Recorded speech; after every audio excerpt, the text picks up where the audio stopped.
I had someone ask me what I look for these social emotional skills when I'm checking them off on my preschool assessment.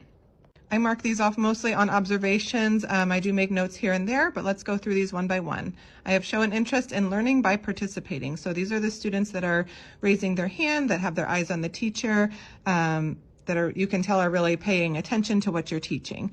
Now the students that are flip-flopping their body or talking to the friends next to them or, rarely give you eye contact, that's probably going to be a no or a sometimes. Attempts to resolve conflicts. This is something that's very rare right at the beginning of preschool. So a lot of times this is sometimes, but we do have the ones that do not share, that are always getting in fights with their friends.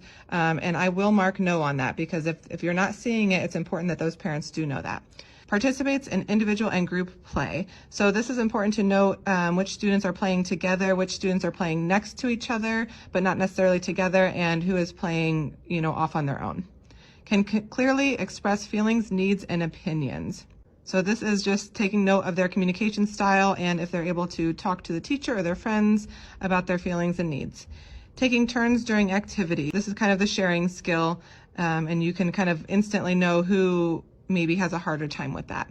Can sit appropriately at the carpet. So this means for 3-year-olds, it's a very short amount of time, but it means can they pay attention for 5 minutes or so, sitting and listening to a teacher or a speaker. And this can be even like sitting appropriately for like the interactive lesson plans. My students aren't sitting and just listening to me talk. I always have them involved in the lessons, and are they sitting and paying attention? And follows directions. This is one of the most important ones. It's so important that they can follow 1 to 2 step directions at this age.